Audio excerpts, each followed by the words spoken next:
Good afternoon. My name is Jamie Kane Nims. I'm with Hamilton County Education Service Center, and I'm an assistive technology consultant. Today, I'd like to share with you a little bit about Microsoft's built-in accessibility features, as well as their new learning tools. So I'm going to share my screen with you to best guide you. All right, to find your Microsoft accessibility features built into the Microsoft computer, you're going to go to the lower left-hand corner and click on the Windows icon. Here you're going to click on Settings. In the settings, you're going to come over to Ease of Access. That's going to give you those accessibility features. And on the left-hand side of the screen, you can see all the accessibility features offered there, starting with categories of vision, hearing, and then interaction is how they are broken up. I'm not going to go through every single one of these features, but I do want to highlight a couple of them for you. If you would like some additional information on all of the accessibility features and how they may help you or the students that you are working with, you can check out our handout on Microsoft accessibility features. So just real quick, in display, which is the first category here, you can quickly change the size of the font that appears on the computer just by moving this slide bar across. It automatically starts out at 100%. Often when we are looking at enlarging font, we go up to 125% for those kiddos. You can also adjust the brightness here. Another feature under the brightness is the use of the night light. Night light is something that can decrease the blue light that is emitted from the screen. This could be helpful for students who have headaches that may be triggered by blue light or who suffer from eye fatigue. Also under vision, I wanted to show you some of the cursor and pointer settings. You can see I have my cursor just a little larger than typical. You can also change the color or the contrast of the cursor to help those who may have attention or vision issues. You can also change the size or thickness of the cursor as you are typing, again, to help draw that vision or draw that attention to a certain area. Over on the right-hand side here, you have the option of additional mouse settings. This is where you can go to change additional mouse options. So here you can change the button in which is selected. So often and by default, we left click to select, but if someone has a physical anomaly that only allows them to do a right click, you can change that there. And then if you continue to click additional mouse options, you can actually change the speed at which the mouse will move across the screen. This is beneficial for those who may have fine motor control issues. So here under pointer options, you can select the pointer speed. Slower speed will require larger movements of the mouse or across the trackpad, and faster speed will require smaller motor movements, more precise movements. So again, thinking of that individual who may have some fine motor difficulties, this might be something that you try adjusting for them. So going back to our ease of access, another thing I'd like to point out that Microsoft offers are some color filters.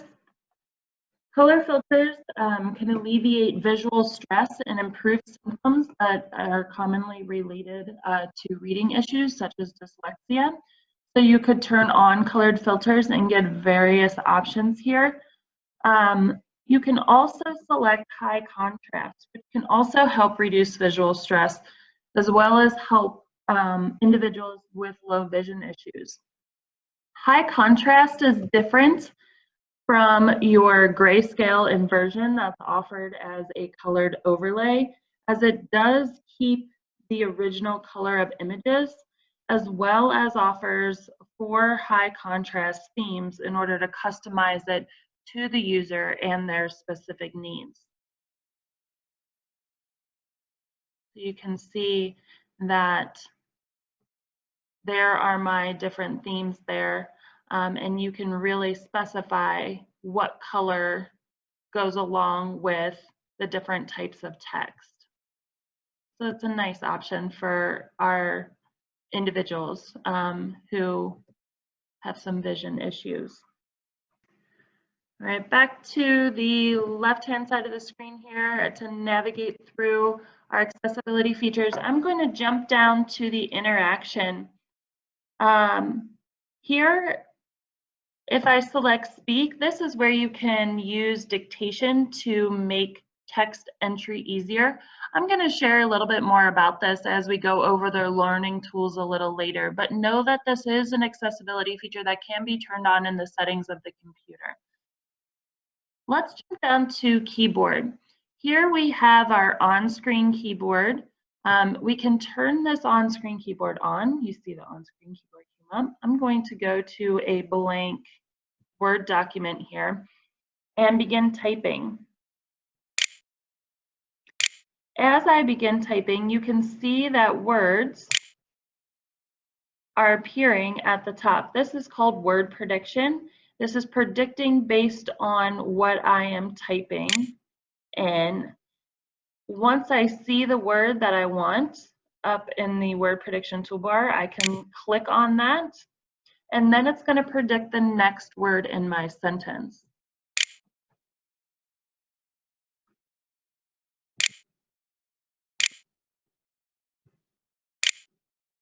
So that's a nice option. The on-screen keyboard is a different way that an individual could access the computer, access typing.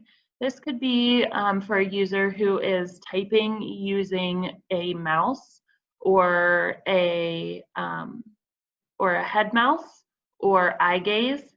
Maybe they're using an alternative mouse such as a trackball or a joystick or a touchpad. So just know that this is an option. Now, if I have this on-screen keyboard up and I choose to use the external keyboard, let's say of my laptop, so you can see as I was typing, it was entering the text, however, it was no longer predicting. Once you start using the physical keyboard, the on-screen keyboard is disabled for that moment, and therefore it is not predicting the words that you are typing. So just an FYI on that feature. Now, if you would like to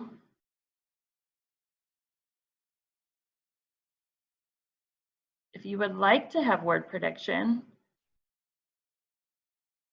you can select typing settings from the right-hand side here, or change other typing options. This will bring you over to the typing settings of the computer. If I scroll down to hardware keyboard refers to a keyboard that is not on the screen, that is either your laptop keyboard or a keyboard that is plugged in using a USB port. If I select show text suggestions as I type and I turn that on, and I go back to my blank Word document, you can see that there are 3 suggestions that come up as I begin typing here. This is built-in word prediction. I can select that word and it enters in. Now, you may argue that this is word completion, not necessarily word prediction. However, this could be a tool that helps a struggling speller, especially if they're able to get the first few words or the first few letters of the word.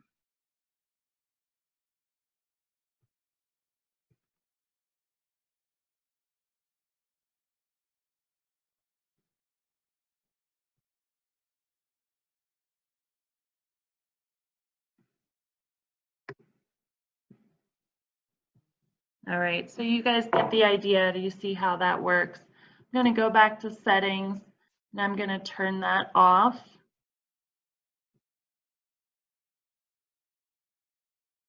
Jump back to my accessibility keyboard settings here. I wanted to point out this setting here. This is called sticky keys. Sticky keys can come in handy for an individual who might be a one-handed typer. This allows you to press one key at a time when using keyboard shortcuts, such as Control-Alt-Delete. It keeps the previous command key depressed while the other ones are being pressed. This is also something that you would want to turn on if someone is using the on-screen keyboard and typing using, again, either eye gaze or the mouse to access that on-screen keyboard. So it allows them to do Control-C for copy, Control-V for paste, etc. So something to keep in mind, that's called sticky keys. All right, now we're going to transition over to the learning tools portion. So that is the built-in accessibility features. Now I'd like to show you some of the tools that are built in to Microsoft Word, PowerPoint, OneNote, and then we're going to end with the Edge browser. So here I am in Microsoft Word desktop version, and this is the newest desktop version, Windows 10. And the first feature that I would like to point out to you is this feature here, the dictate feature.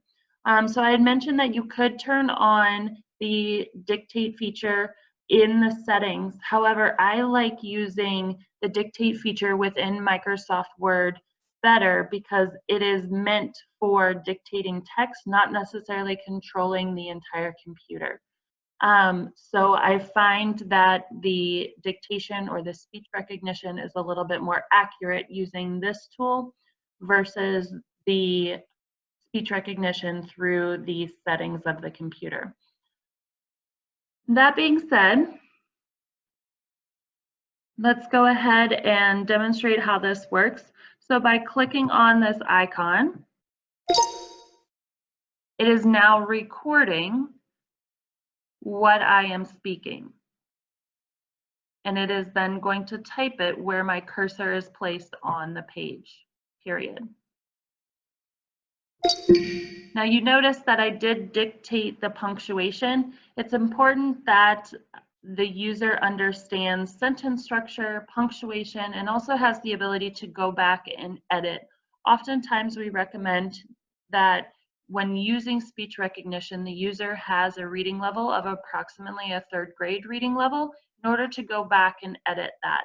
Now, there are exceptions, of course, always it's individualized. However, that is a general rule of thumb, just something to keep in mind. This feature is also available in PowerPoint. Here I'm going to click to add a title. You see it's my dictate icon is here under the Home tab. Microsoft Features.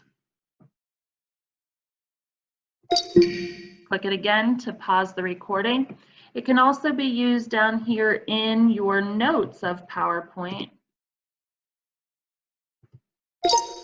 Today is a great day, exclamation point. I am learning a lot, period. So you see, if you were watching it as it was typing, it first typed out the word exclamation point, realized that that was a command, and it went back in and put that punctuation instead. So again, this is a feature that is on PowerPoint as well as Word desktop version, both located in the Home tab. They are also available on Microsoft Word Online, again in the Home tab. Up here on the toolbar is the dictate feature. It works the same as the desktop version does. By clicking it, it's going to start recording. Clicking it again and the recording stops. This is also a feature that's available in OneNote. So I'm just going to go to one of my pages here.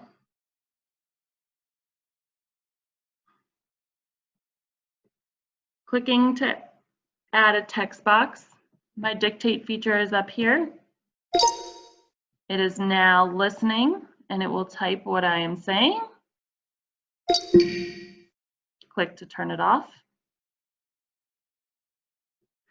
So I stopped that recording just a little bit too soon before it was finished typing. So you see that it did drop off and didn't complete what I had said. So something to keep in mind when you are teaching a user to use the dictate feature or speech recognition.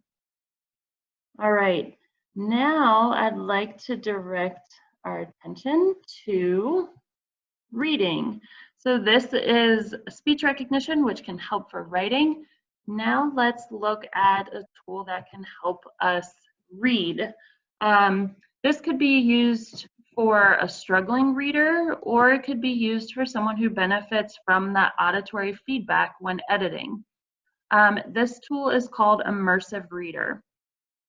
So this is found under the View tab in the toolbar, listed as Immersive Reader. I'm going to go ahead and click on this. Again, we are in our desktop setting or our desktop Word. Here I have my page color set to blue. Again, providing that filter to help with reading can help with dyslexia. You can change that to any color that's here. You can even select more colors to have more options there. You could change the column width. It could be very narrow all the way up to wide, depending on the width at which you would like your student to read, how much horizontal eye tracking they have, a visual ability to gaze shift, etc. So something to think about as you're assisting that struggling reader. You can also increase the text spacing. This can also help someone with dyslexia. It puts a little bit more space in between the letters as well as the words. If you are teaching syllables, you can select the syllable icon here. You can see it. It did put little dots in between the syllables and breaks up that word. I'm going to take off text spacing there. And know that this is a screen in which you can still edit that text. So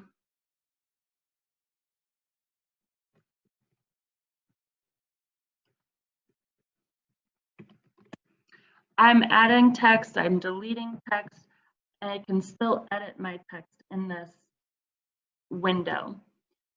Now, here's the feature, the read aloud feature. By placing my icon or my cursor at the beginning of the text, I can select read aloud. Basketball stars came together in Chicago, Now that's a little slow. Illinois, on February. So once I select the read aloud, I now have a toolbar that appears in the upper right-hand corner of the screen. It allows me to go to the previous sentence, jump ahead to the next sentence, play or pause the reading, as well as adjust those settings. So I had mentioned that the reading speed was a little slow, and that was from my preferences, that a slower speed may be beneficial for a struggling reader or someone who struggles with that auditory processing. So just keep that in mind. It is individualized. You can also change the voice. There are 2 male voices and 1 female voice available, but that is done here in the settings. So I'm just going to replay this sentence for you with the increased speed. Basketball stars came together in Chicago, Illinois, on February 16th. So there you can see and hear some of the tools that are available. Another feature that I really like is called line focus. This can help focus a reader to a specific line. This can also be beneficial for someone with attention issues or someone who struggles with that gaze shift, going from one line to the next without skipping text. You can see that I'm able to control which line I'm on by using the arrows on the right-hand side of the screen. This can be expanded to 3 lines of text, or even 5 lines of text, depending again on what your reader or user requires. Now, if you remember, I made some edits in here. I added a sentence at the bottom. So even when I close my immersive reader, that edit is still there. So it is truly a different view that still offers the editing features that the Home tab does. So it's something to keep in mind that is available to your students. Now this is also an available tool on Microsoft Word Online. Again, under that View tab, Immersive Reader. Now this Immersive Reader is going to look a little bit different, and this is actually carrying over some settings that I had previously set. So it has similar features that the desktop version has, but again, it looks a little bit different. Your toolbar is up here in the upper right-hand corner, but your read aloud, play button, and controls are down here in the center. So I'm going to go ahead. By clicking it, it's going to start recording. By clicking it, again, I can change the speed at which it's reading, and here my voice selection is limited to male or female. Up in text options, I can change the size of my font depending on the need. I can increase the spacing here. This is on by default. It can be turned off to go back to its original spacing, or left on depending on what the reader needs. Can also change the type of font here. Comic Sans is a common one for students that struggle with dyslexia, so something to keep in mind there. And again, your themes, this is your background color. So we can take it off and just use white, or we can add that filter to provide that contrast or to help alleviate some of the visual stress. In the center here, we have our grammar options. This is where we can break up our words into syllables. This is also where we can pick out parts of speech. So we could have it select our nouns or our verbs, our adjectives and our adverbs. These colors are also customizable, so you can change them based on the student needs. But this will then break up your text into different parts of speech. Might be a helpful learning tool for your students. This last icon is for reading preferences. This is where you have your line focus bar. It's going to, again, help focus that by clicking off. You have your arrows here to go up and down. Right now, I'm not able to go up and down just because I only have 1 line of text entered, but those controls are there as they were on the desktop version. This is another one that is not available on the desktop version. It's called the Picture Dictionary. So what that allows me to do is, by clicking on a word, I have the word. I can listen to the word. Start. I have actually Translate turned on, so this is the Spanish version of that word.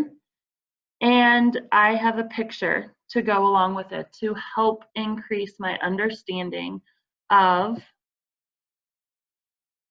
what I am reading.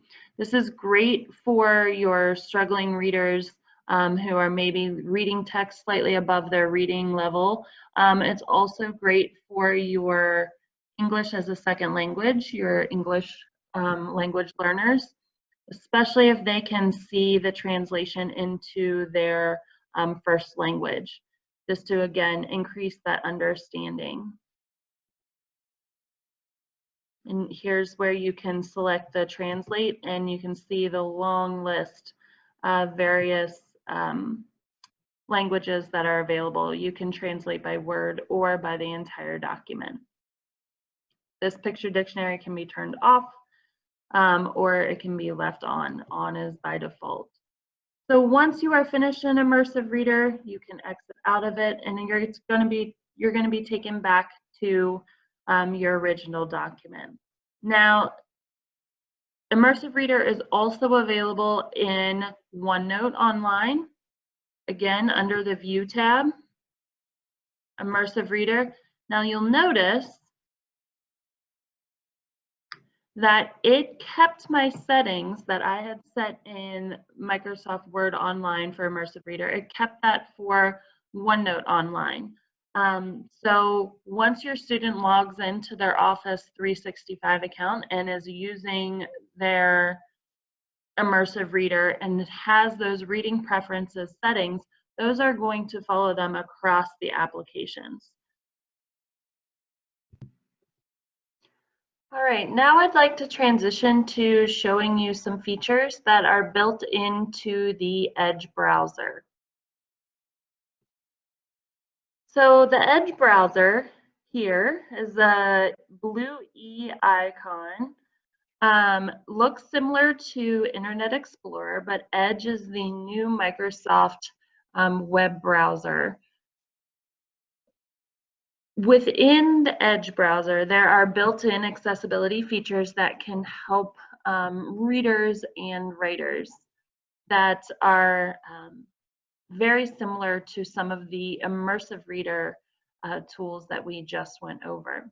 So I just went to a website, Time for Kids, and I'd like to show you a couple features here. So this is an online article. By selecting here up in the toolbar, this book symbol, this is going to change and take me to my reading view. So you can see that it has kept some of the settings that I have previously set in Immersive Reader. We can select by clicking anywhere on the screen. We'll bring up this toolbar here with different options for us to change the text size. We can also change the page theme.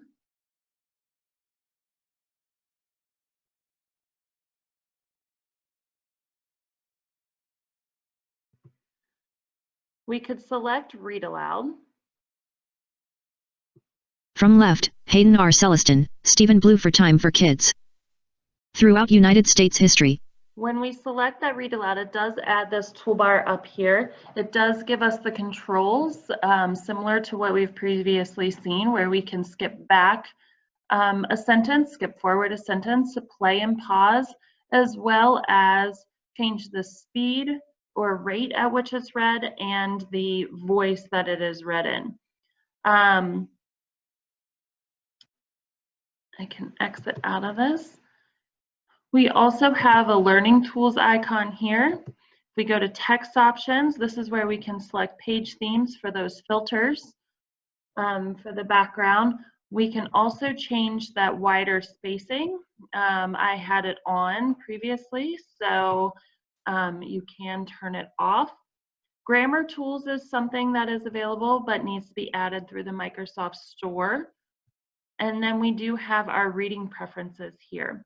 By turning on the line focus, it does take it back to a vertical orientation versus a side-to-side horizontal orientation, but it does limit us to help with that attention or those visual scanning issues to just the 1, the 3, or the 5 lines, whichever is selected for your reader. I'm going to turn that off. So you see here in the reading mode, we can navigate through our article by using the controls on the left and right hand side, and it'll show the preferences that we have set up here in the toolbar. Now to get out of this view, I'm just going to select the book from that toolbar at the top, and it takes me back to my original article.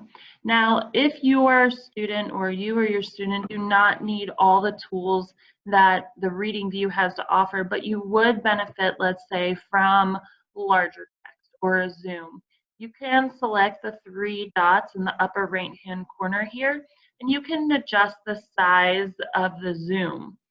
So sometimes this is just enough for some of our students who are struggling with lower vision by increasing the zoom on the page. You can also select read aloud from this 3 to 4. settings. Who we are. What we are. Standards align. Now you notice that it automatically started at the very top of the page. It's because this is a true screen reader. So it's going to start at the top of the screen and work its way down. Now, if you only wanted to read certain text, by selecting the text and then pressing Throughout United States history, Black women have faced discrimination. And it'll start where you have selected that text. Now, the other way to get to read aloud, other than going up to the 3 dots or the settings in the Edge browser, is to highlight a word, right-click, read aloud. Because of both their race and their gender. Changing the equation profiles more than 50 Black women. So that's a few options to get that read aloud option in the Edge browser. Now, let me go and show you a couple of the other tools that you or your students may find helpful. So here I just went to Dogo News, another news website for kids, and I'm going to select this pen icon from the upper toolbar here.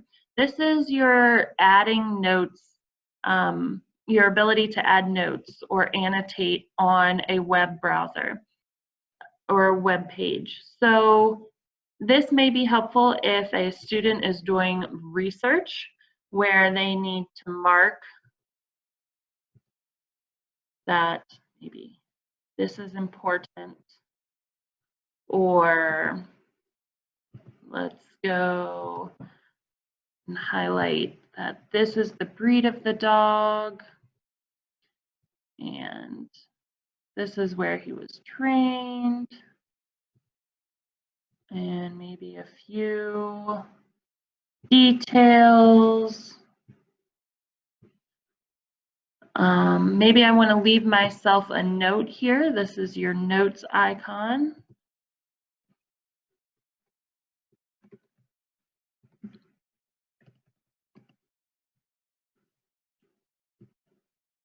So this means that I have a note there. I've entered text. We do have an eraser tool. Maybe I got a little sloppy here. I want to erase that.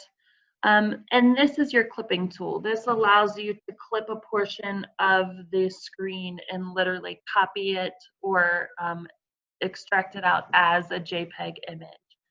So now we have the option to save this web note or to share this web note. So by saving this web note, it gives us a few options. We can save it to OneNote. By sending it to OneNote, you can select a section to save it in. And what that looks like, I can go over to my OneNote here. So here, this is another website that I took some notes on. Here you can see some of the highlights. It's a little zoomed out, but you can also see that I did add a text note here. That text note appears over on the right-hand side of the JPEG image that is dropped into the OneNote. So it looks a little bit different. However, it does still serve the same function. Now, if you go back, if you select save and you add this to your reading list, this will then be saved for something you could view later, and it's under your favorites. So here's my favorites. Here's my reading list. Let's see, my notes. So then it is a link to the web page, and then it has the notes. And again, I previously took these notes, but saved them to my reading list so that I could refer to them at a later time. So if a student is doing research on a topic, they could save those to their reading list so they could go back and refer to them. Now let's get a little creative with this. Let's say a student needs to complete a worksheet. So I'm going to access a PDF via my OneDrive because I'm signed into my Office 365 account. I'm going to go to a PDF that is saved in my OneDrive, and by selecting it, it is going to open the PDF up in the Edge browser. Given that it is in the Edge browser, I have my notes tool available to me. So I can now annotate on this worksheet. Now let's see. I'm going to quickly do a couple annotations here. So custom and folklore. All right. Now I'm going to answer my first question. What is a custom?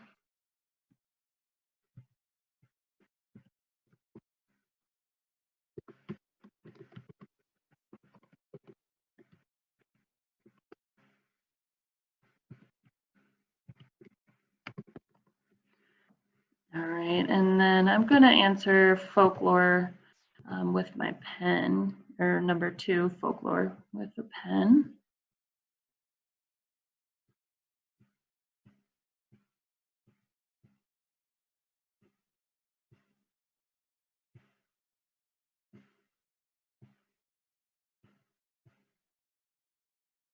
All right, now I've just completed this worksheet. This might be helpful for a student who is unable to handwrite or has the accommodation to be able to type versus handwrite.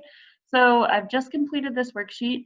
I've entered my text in various ways depending on my needs. And now, again, I can either save this and send it to a OneNote, and that would look something like